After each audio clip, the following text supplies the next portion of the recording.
When you think about a major workplace disaster, what's the first thing that comes to mind? For most of us, it's a person. Almost always, yeah. We call it the bad apple theory. Someone was lazy or reckless or just, not paying attention. But in this deep dive, we're looking at research that flips that idea on its head. The sources, like Diane Bond's work on NASA, suggest something much more unsettling. It's that most catastrophes aren't caused by bad apples. Right. They're caused by good teams.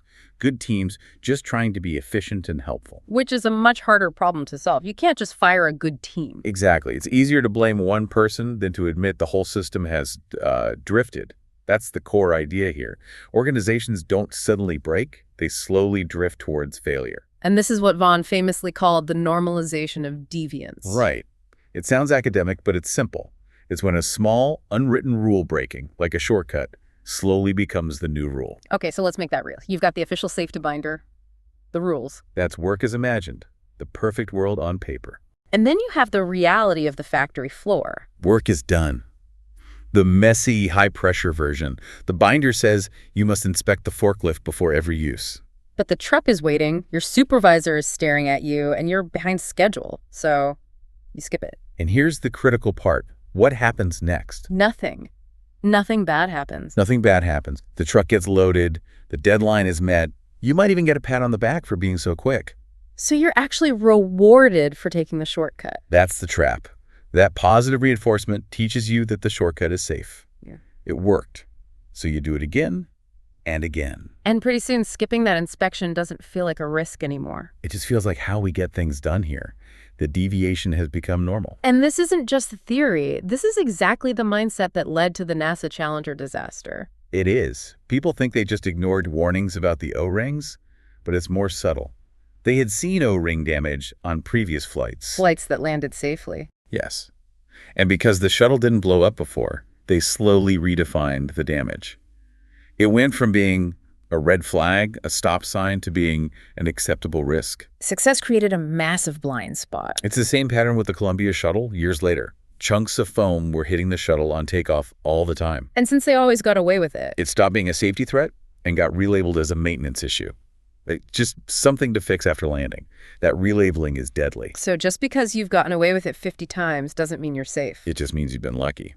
And that pressure, whether it's NASA's faster, better, cheaper mantra or your end-of-quarter push, will always make you trade safety for speed.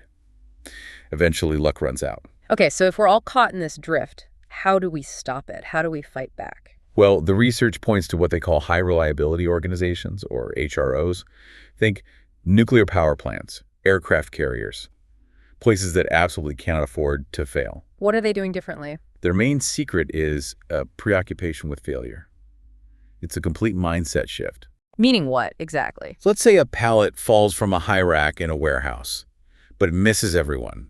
A normal, drifting organization breathes a sigh of relief. Right. No harm, no foul. Everybody back to work. An HRO treats that near miss like a full-blown catastrophe. They stop and ask, why did our system allow that pallet to fall in the first place? They get a free lesson in failure, and they take it seriously. So step one is to treat near misses like they matter, but that requires people to speak up. And that's the key. A manager's first instinct might be to find the worker who loaded the pallet and punish them. But if you do that, you just drive the problem underground. No one will ever report a near miss again. Never. You have to look at the workaround, ask why the rule was hard to follow. Maybe the system itself is the problem. You have to fix the system, not just blame the person. It really comes down to culture then. You need a place where anyone can, pull the and-on cord, stop the line. And be rewarded for it, not yelled at for hurting productivity. That has to start at the very top. If a leader says safety is number one, but then winks when a rule gets bent to ship a product, The drift gets faster. Everyone sees what really matters. yeah. Safety isn't a checklist you complete in the morning. It's a constant, active fight against that natural pull toward just getting it done It's faster. a constant reset, which I think leaves us all with a pretty sharp question to ask ourselves. A really important one. Think about your own team, your own day. What is that one acceptable shortcut you take? The one everyone takes. Just because it hasn't bitten you